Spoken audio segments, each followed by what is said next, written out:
Welcome to our live lunch and learn. Today, we have a really important lesson for your pronunciation. So, yes, it's about business English. In particular, it's about the pronunciation of the ED in the simple past. So, this might sound basic, but it's advanced because all of my clients at every level, even the most fluent, there's still some disconnect with the nuance of pronouncing the simple past ED. And today I want to clarify it once and for all and give you the tools to be able to correct yourself, as well as some advanced pronunciation tips like connected speech. If we haven't met before, my name is Tanya Suarez, and I'm a communication coach specializing in helping non native speakers like you who want to communicate clearly and lead confidently in business in English. And of course, I have a freebie for you. Download this free masterclass. It is so good. It's about, I think, 40 to 50 minutes long. It will help you feel so much more confident about your pronunciation and introduce you to the magic of next level connected speech. So go to tanyasuarez.com/masterclass. Now, the ED it's a little, right? It's two little letters, simple past. In terms of grammar, not a complicated thing. However, and let me know in the comments if you knew this already, there are three ways to pronounce it. And even as a native speaker, before I got into the teaching English sphere, I didn't even know that. So it's not something that we consciously learn this as native speakers in school. So as a non-native speaker, you have to go even deeper into the language. I always say that non-native speakers usually know English better than native speakers because you have to pay attention to these differences that we take for granted that we already know or that we just kind of learn in life as we go. But the confusion ends here. And in fact, you might not even know that you were confused. If you thought that the ED was always pronounced one way, then you didn't know you had a problem to solve.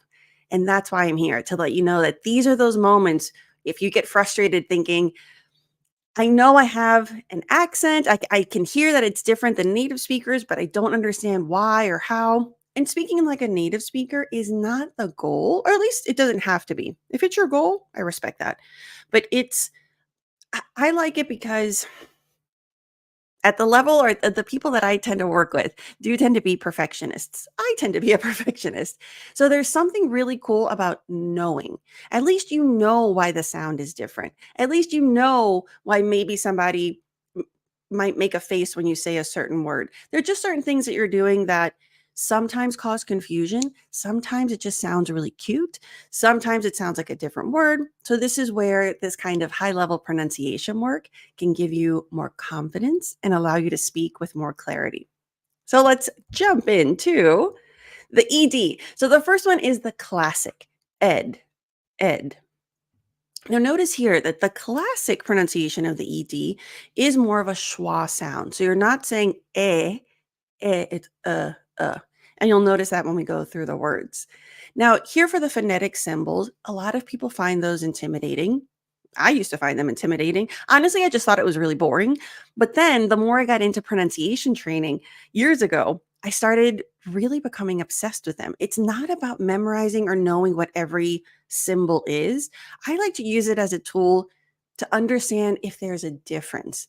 At least if you go into the IPA, and I can share some of my favorite links with you in the notes later, and you put in the words, even if you don't know what the symbol is exactly, you can at least see, like, oh, that letter looks different in these two words. So that's why it sounds a little different. So I find it gives you clarity that you can check yourself easily, or if you have a doubt, you can check it really quickly. Now let's start with started. So started. Notice here, it's not started. So we do have more of a flap T. So it's not a t, but started, started, started. And this is where the schwa kind of helps you keep the mouth shape that's necessary for a more accurate sound. So if you're going eh, bring it here, started. And this is really helpful if you're looking in the mirror as you're doing this with me. You can kind of guide yourself to make sure you're giving the parameters of where your mouth placement should be. Started. So it's not even started, started. It's smaller. All right. Now, what I always recommend when you're working on pronunciation, don't just focus on the word. Because what happens with American English, really any language, when you're focusing just on the word, sure, you're articulating, you're enunciating it correctly in that moment, but that's not a real life application of pronunciation. Once you have a word in a sentence, the message, the intention, the intonation, the connected speech, all of that impacts how that word sounds. So that's going to help you if you're using a resource like the one I always recommend, Youglish, then you're going to understand why it sounds a little different in context. When you're saying it, you'll be able to feel confident about your pronunciation in a way that will help you in real life because you're not a student anymore. You're an English speaker. And especially when you're using English for business, I even recommend, which you'll see today, create sentences that are relevant for you, create visualizations that help you find your voice in English and get the intonation that you need so that you can speak confidently without overthinking at work. Okay, so let's take a look at this one again. They started on Wednesday. So remember, I always recommend read a sentence 3 times. So the first time, okay, I get what it says. The second time, you're focusing on breathing and intonation. They started on Wednesday. So then you start realizing like, oh, okay, I hear some linking. Started on. They started on Wednesday. And for Wednesday, I know it looks like Wednesday, but it's pronounced Wednesday, 2 syllables. So kind of eat the ed in the middle. Wednesday. So the S sounds like a Z. Now, the third time that you read the sentence, I want you to visualize. You're not reading it as much for perfection. You're thinking, okay, I'm at work. My team member is, or let's say like the CEO, you're the manager, is asking you about an update for the project. You want to sound confident, but you also want to sound casual. Your boss is asking you like, okay, what's the project update? Oh, they started on Wednesday. Do you see how like the whole instead of they started on Wednesday, which is technically correct, but you really want to feel more natural. So when you visualize that conversation, you're like, okay, I have to sound, oh yeah, they started on Wednesday. You're not going to rush. You're not going to say it faster. Speaking faster does not make you sound more fluent. And that's one of the top misperceptions that I see at the fluency level. It's about connected speech and it's about confidence and intonation. Very good. The next one we have completed. Now, this one's also interesting because now that you're getting more comfortable with the IPA, you'll notice that it's not go, but completed. And it's actually 3 syllables. Forgot the little symbol. Pleaded. Did. It's that Americans, we love the flap T. So whereas with British English, you'll hear more of that aspirated sharp T. We take the air off and it's a little bit smoother. Sometimes it can be a little bit more challenging for you, but just try to relax your tongue. So instead of completed, completed. It's all right here. Completed. And make sure that for the M, your lips are touching. Completed. Okay. And remember, the reason I keep repeating it, it's not about perfection, it's about muscle memory. We're trying to activate, like really mindfully move our muscles so that you can check yourself in the mirror, compare yourself to me, make sure it's in the right space, make sure their lips are touching for the M, and that's going to help with clarity. But you've probably been mispronouncing some of these words for years, especially the next 2 sections. So it's going to take some time to get your mouth used to remembering how to do it in this more accurate way. All right. I need it completed today. So we're going to do it 3 times. And today, just we use that reduced sound today.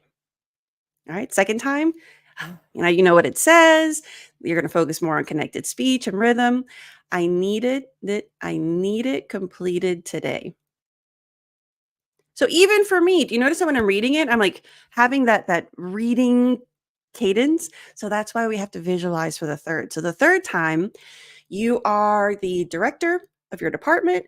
You are doing your Monday meetings and you're letting them know the updates for what needs to be done for the week. So you're going to speak clearly, confidently, and with a level of authority. But let's say your leadership style is you have authority, but you're also relatable. You're not like condescending is what I'm trying to say. All right. So we're going to practice. You're visualizing, you're talking to the team. We can add a little bit. Okay. So now let's talk about the project B. I need it completed today. So there you're like, okay, so I'm talking about a specific project. I just made up a name, Project B. So let's talk about the new project. I really need it completed today. So once I visualized, I created this made up sense of urgency and I modified it and I said, I really need it. So that's where you kind of start finding your voice and you think, okay, do I want to say I really need it? Maybe I want to create urgency, but I just want to keep it simple. I need it completed today. John, I want you to take the lead. This is where visualization is essential for that next level business English pronunciation. You are not studying to take a test, you are practicing to be a better speaker. That is a very different mindset. All right, now the second way that you pronounce the ED in English, it sometimes sounds like a T. T. And this is where I find that, again, most people that I coach, they're comfortable with the first one. There might be a little bit of awkwardness with like the flap T and stuff like that we worked on today.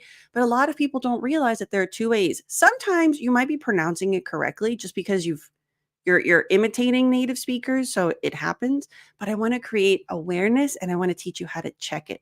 So now you know when you look up a simple past tense verb and the phonetic symbol is a T, this is what they mean. Get some practice. Now for this one, I picked words that are high frequency. So with the previous example, I tried to also do like started as high frequency, completed that's more business English. But the words I picked for this particular example are the ones that I hear mispronounced the most at all levels. So when you're practicing English, you want to make sure that you pick high frequency words. You are not trying to master all of American English. You need to find the words that you say a lot, that you say frequently, that you need for your daily English and focus on those. That's going to give you the best return on your practice investment. Okay, so for liked, liked. So you got the liked. Notice when you're practicing it perfectly, it's going to sound more aspirated, liked. But that's why we have to practice with examples. All right, so we're going to do it 3 times. The clients liked it. Okay, so there you've got the, but notice that once you put in an example, it's less aspirated because of the linking, because you've got the consonant sound like and then the vowel sound in it. So that means we have linking, which is part of connected speech, which you'll learn in the free masterclass. If you're in my advanced pronunciation program, I have a 60-minute masterclass on this. I think it's number 6. I'm not sure what order it is, but go in there and do it. The practice is amazing. Okay, the clients liked it. So there, second time, we're focusing on being correct, getting more comfortable. But for the third time, visualize.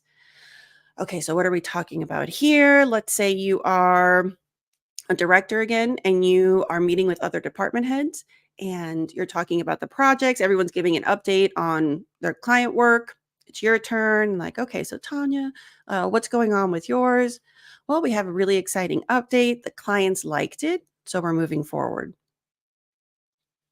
So you see how even I imagine like, okay, what are they going to ask me? That helps me breathe because you're about to talk in front of, let's say, like 12 other people or however many.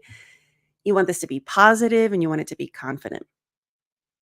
This is how you practice pronunciation. This is how you're going to optimize your practice.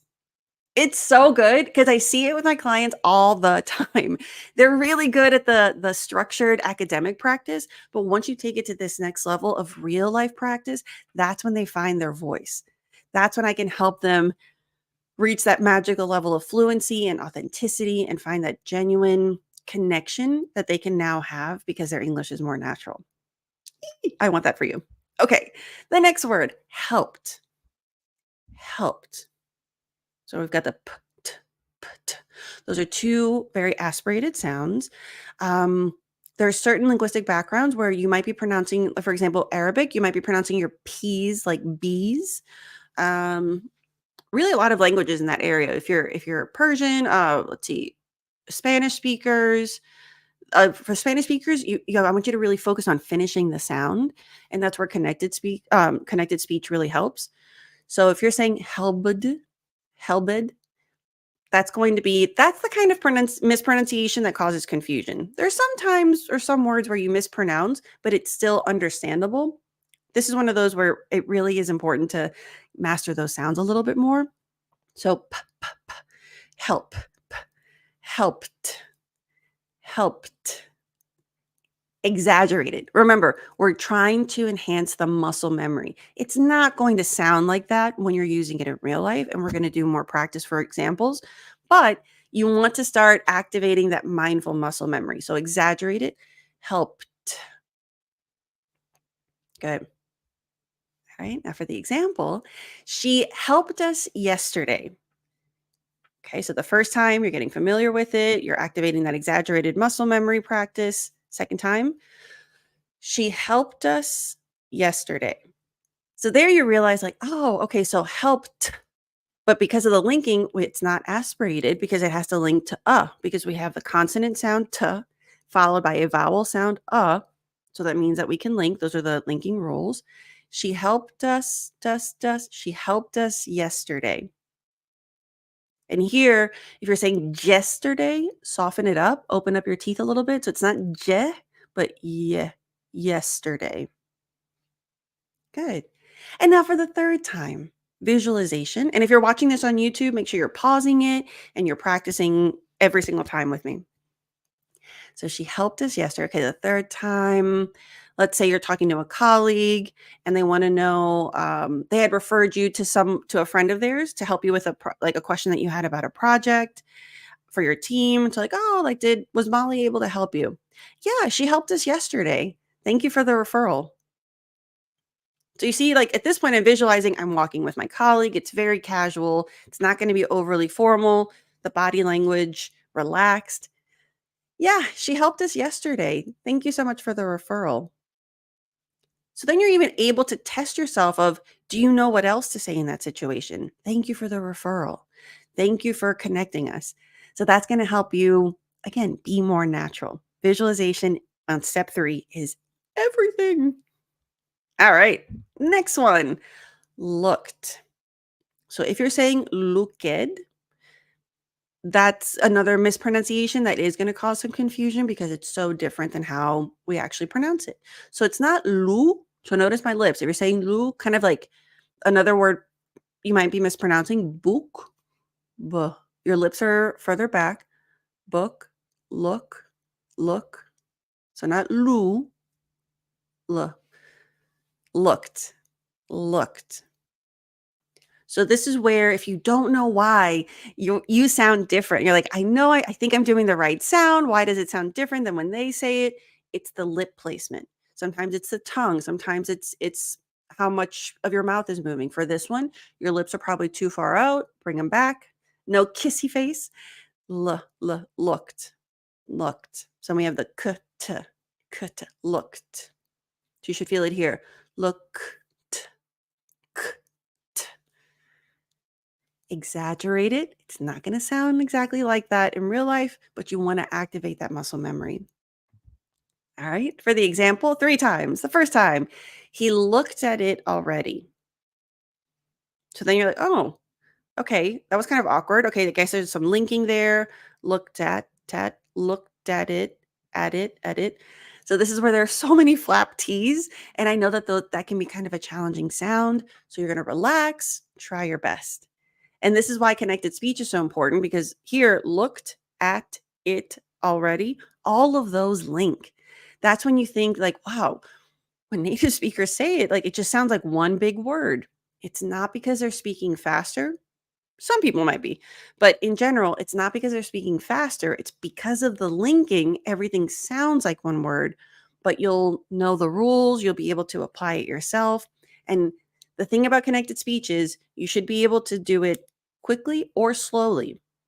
So it doesn't impact the speed, but it does have a positive impact on the fluency, the fluidity, and the perceived correctness. All right, let's try again. He looked at it already. Okay, so now I'm playing around with emphasis. And when you emphasize different words, it does change the connected speech, it changes the pattern. So now we're going to visualize. All right, so who am I talking to here? He looked at it already. Let's see. Here, your manager is asking you if the graphic designer has already approved the design for the project that you're leading. So he's asking for an update. You want to be confident. You've got things under control because you're the team lead. Yeah, he looked at it already. It's all good to go. So you see how here that this will be a happy thing. It's a happy update. My face is relaxed, it's confident, but it's also my personality is very smiley, so I'm going to smile a little bit. If you're not a smiley person, you don't have to, but you can use tone to convey good news. Like, yeah, he looked at it already and we're good to go. Now, conversely, let's practice bad news. What if you did this, but it's not good to go? So you would have to change I wouldn't be like, he looked at it already and he hated it. That wouldn't make sense, right? So let's practice bad news. He looked at it already. He has some changes. So I should hear from him tomorrow.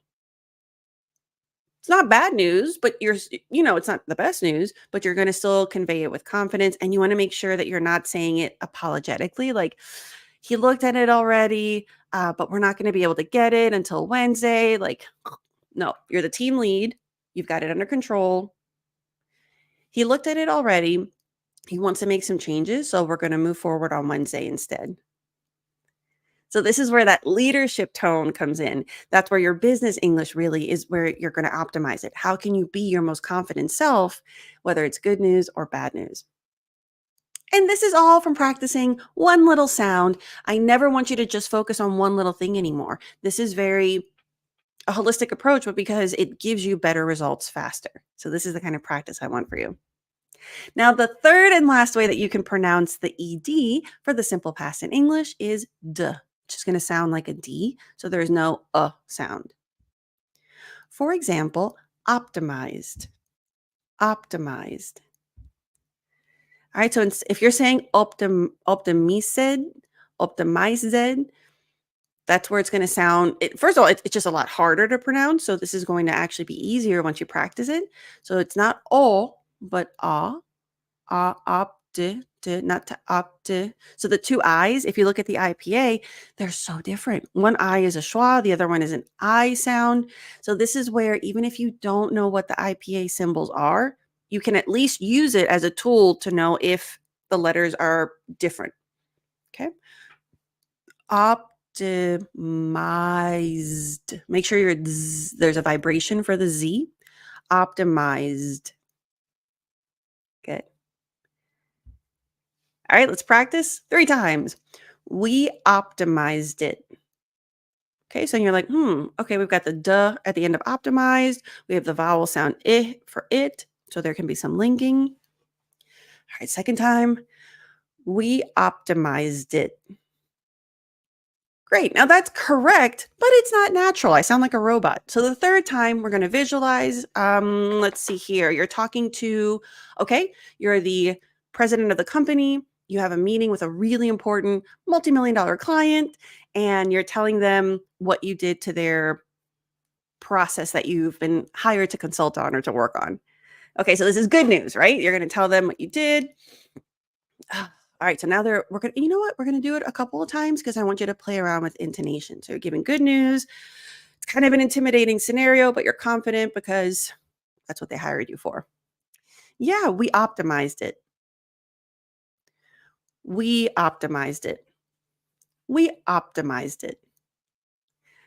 So play around with the intonation because every intonation change can change the delivery and like kind of the perception of the message. So you're going to find which one sounds more like you and which one is the best for the message you're trying to convey. So we optimize. In fact, you can even add some stuff. You're like, okay, I'm talking to the client. I know that they like more deep. Remember, for American English, bottom line, you want to always get like answer the question directly. You want to give the update in the most concise way possible and then go into detail. I'll have to do a whole nother live session about that one because it's really important. A lot of cultures will do the opposite. You do the details first and then the main takeaway. That is really frustrating and it's going to hurt your communication if you're doing that for American business. So you're going to get to the point and then you can give details. Yes, we optimized it. We're really excited about the results. Let me tell you about the three main changes. Great. All right. So notice how it was a really confident voice. You answer, you give them what they need first, and then you offer updates. And notice how even with that, I Americans, especially for business, we talk like bullet points. So that's the way I like to think of it to help you perceive it. Other languages I like to think of as paragraphs. Some cultures speak in novels and it's beautiful. Americans, we speak in bullet points. It's the points. Even with friends, it's like, what did you do on the weekend? And it's like main point. And then if there's time or a desire to know more, then you can go into more details. Understanding that will help you process what English you need and deliver it in a way that's most effective. All right, and streamlined. So here, if you're saying streamlined, now you know why that might sound a little off or why it sounds different when you hear other people say it. It's because it's not lined, but lined. Nd. Make sure you're doing the N. Nd. Streamlined. Streamlined. Okay. And notice when I'm doing this, make sure you're checking yourself. Look in the mirror, look in the record yourself. And this will help you make sure that your lips aren't overextended. It'll make sure that your jaw drops when it needs to, especially not in this word, but with the schwa. That's really important. Okay, for the example, 3 times we streamlined the process. Okay, so here there's really not that much connected speech because of they're all ending and starting in consonants. So we streamlined the process. Okay, make sure for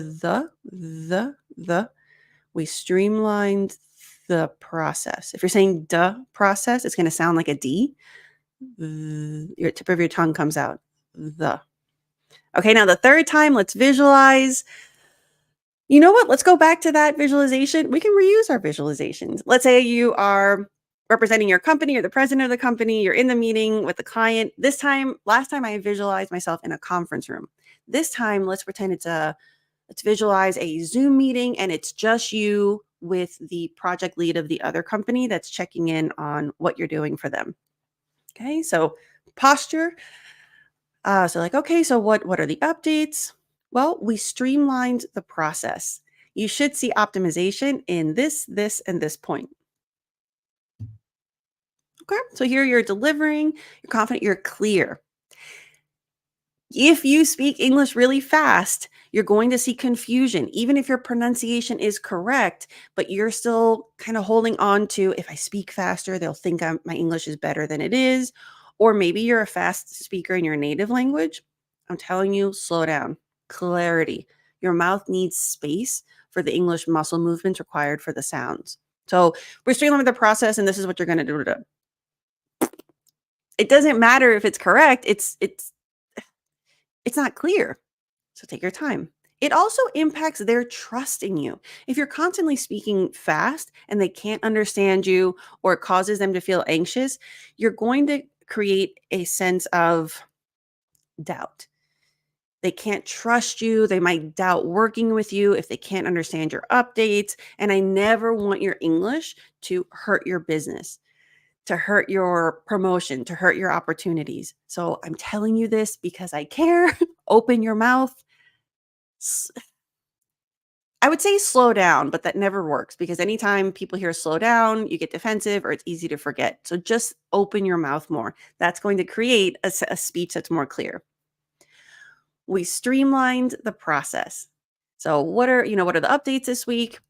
Oh, great. So we streamlined the process. We worked on point A, B, and C. So much better. So this is how you're able to take your pronunciation work and make it work for you. There is no point in obsessing over one word if when you're having the conversation, when you're giving a presentation, you're still not understood. So this is the technique that you can use to be able to optimize your practice, where this is why I tell all my clients and you 1 minute a day, whether it's reading one sentence 3 times or reading out loud for 1 minute. When you implement these strategies, 1 minute will give you more growth than 1 hour. Because realistically, 1 hour a day is not feasible. It's not sustainable. 1 minute a day is very sustainable. When you have that consistent, mindful practice, the results are amazing. So I'm really glad that this was helpful to you. Make sure to let me know in the comments what other grammar or pronunciation lessons I can create for you. Next week, I'm working on the conditionals. So make sure you check it back in for that one. If there are any other topics that you're interested in, let me know so that I can create lessons that help you feel more confident and speak clearly. And remember to download the free masterclass. This is a great opportunity for you not only to get a preview of what you would learn in my pronunciation program, which is really in depth, high level, advanced American pronunciation. It includes live lessons with me once a month, but it also helps you get immediate results with the letter R, the letter TH, and connected speech. And also, a lot of the techniques that I taught you today, I go more in depth in this masterclass so you can really understand how to optimize your practice. Thank you so much for joining me for today's lesson. Thank you so much for joining me for today's lesson. And now I get to check the comments. And hello, Instagram. I'll come for you next. Hi, Leo. Welcome back. All right. We have some new people. Hello, hello. Let me see here. Pronunciation. Oh, you know what? I forgot about this last time. I can put the comments up here. Okay. So pronunciation is kind of a hassle. So, okay. So this is really interesting. And thank you for sharing this and being open. When the mindset is really important, because when you already go into pronunciation work thinking like, oh, this is annoying, or as you put it so beautifully, kind of a hassle, you're going into it almost defensively. The energy that you're bringing to the practice is negative, and I understand because you've probably had some frustrating experiences before, and I know that you and I have talked about in previous sessions that you feel like you've plateaued. So from today forward, I want you to start with, if you're in I don't know if you're in my program or not, but start every practice with breath work and addressing your mindset. Think, I'm excited to get really good at this one thing today. For example, today, instead of if you're when you're watching this video, which I recommend watch it again, if you're watching it and thinking like, oh, I didn't know that the ED was 3 different ways. I've been mispronouncing it my whole life. How embarrassing. We're going to let that go. Your English got you really far. So instead, I want you to celebrate of like, whew, thank goodness people understood me before. Now I know something I didn't know, and I can feel so much more confident about this, and I know how to check it. So then when you're in that gratitude, the attitude of gratitude, or you're celebrating your win and then celebrating a future win, from a cognitive perspective, it from a learning perspective, it helps with retention. It optimizes your learning experience. And honestly, it makes English more fun. At this point, if you've had any negative experiences with English, we're going to start over or start a new chapter. I want you to connect English with calm confidence and with curiosity. Because when you're curious, you're excited to learn whatever you learn. If you're defensive, if you're judgmental, if you feel shame, I mean, I wouldn't want to study either. So thank you for sharing that. And yes, you're definitely going to be able to pull it off, but do tiny things.